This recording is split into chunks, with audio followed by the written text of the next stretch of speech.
കോൺഗ്രസിൽ ഇപ്പോൾ കടുത്ത മത്സരം നടക്കുകയാണ്.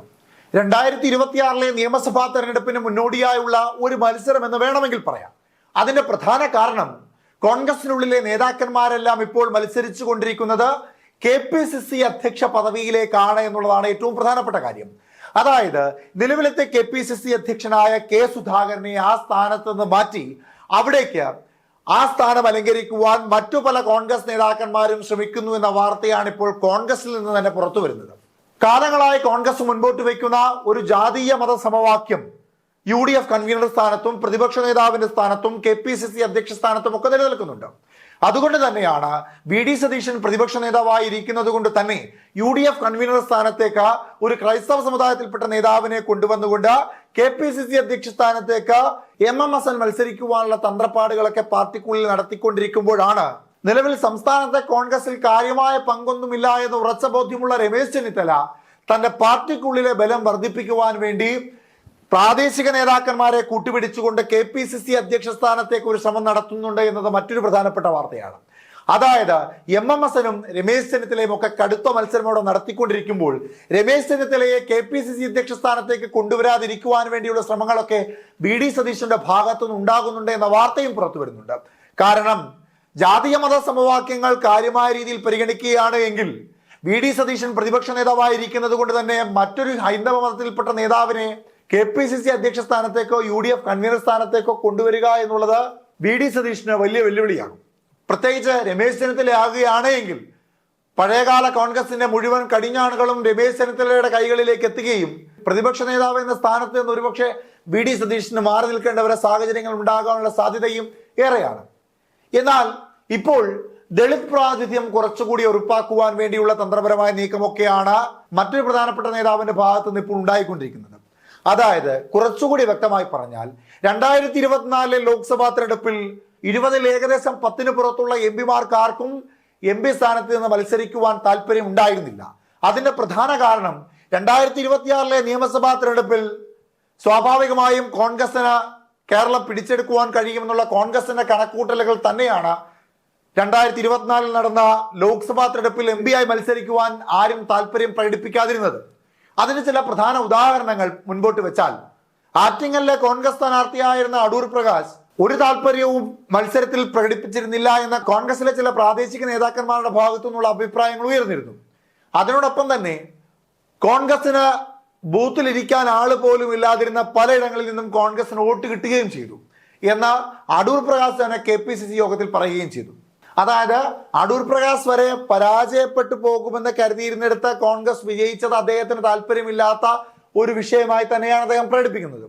അടൂർ പ്രകാശിനും അതുപോലെ തന്നെ കുറെ കാലങ്ങളായി മാവേലിക്കര ലോക്സഭാ മണ്ഡലത്തിൽ തുടർച്ചയായി മത്സരിക്കുകയും വിജയിക്കുകയും ഒക്കെ ചെയ്യുന്ന കൊടിക്കുന്നിൽ സുരേഷിന് ഇക്കുറി മാവേലിക്കരയിൽ മത്സരിക്കുവാൻ താല്പര്യമില്ല എന്നത് ആദ്യഘട്ടത്തിൽ തന്നെ അദ്ദേഹം അറിയിക്കുകയുണ്ടായി.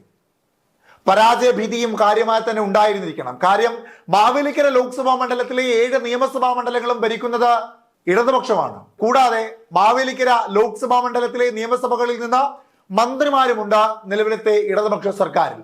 അതുകൊണ്ട് താൻ പരാജയപ്പെടുവാനുള്ള സാധ്യത ഉണ്ട് എന്ന് മനസ്സിലാക്കിക്കൊണ്ടായിരിക്കണം ആദ്യഘട്ടത്തിൽ കൊടിക്കുന്നിൽ സുരേഷ് മത്സരിക്കുന്നില്ല എന്ന അഭിപ്രായം ഉന്നയിച്ചത്.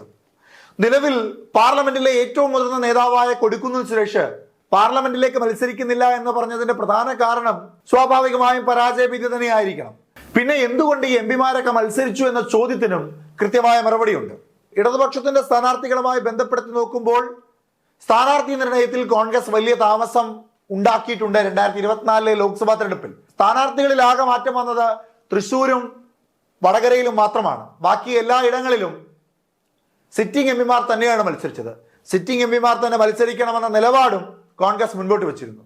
പല നേതാക്കന്മാരും താൻ മത്സരിക്കുവാൻ സന്നദ്ധനല്ല എന്ന പാർട്ടിയിൽ അവതരിപ്പിച്ചപ്പോൾ AICC ജനറൽ സെക്രട്ടറിയായ KC വേണുഗോപാൽ അടക്കമുള്ള നേതാക്കന്മാർ പറഞ്ഞത് മത്സരിച്ചേ മതിയാകൂ എന്നുള്ളതാണ്.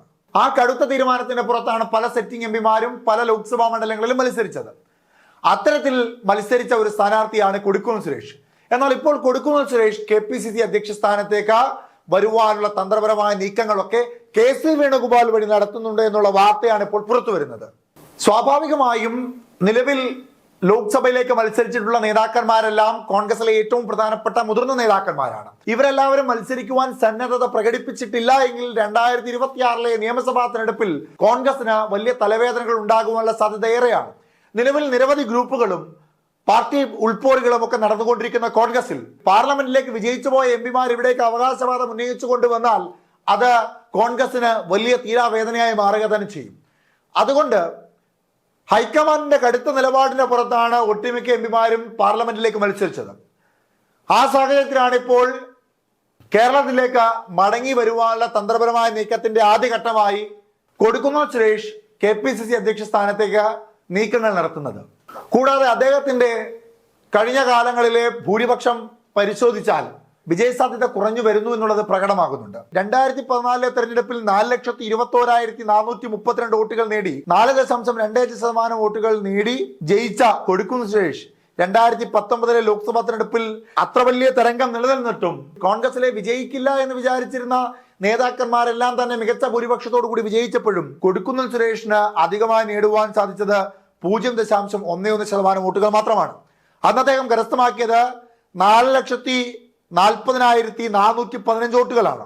45.36% വോട്ടുകൾ നേടി. അതായത് 2014 45.25% വോട്ടുകൾ നേടിയ കൊടിക്കുന്നിൽ സുരേഷ് 2019 വന്നപ്പോൾ 45.36% മാത്രമാണ് ഉയർന്നത്. അത് തന്നെ 2024 വന്നപ്പോൾ കേവലം 10,868 വോട്ടിന് മാത്രം ഭൂരിപക്ഷത്തിലേക്ക് താന്നുപോയി കൊടിക്കുന്നിൽ സുരേഷിന്റെ മാവേലിക്കര ലോക്സഭാ തെരഞ്ഞെടുപ്പിലുള്ള ബന്ധം.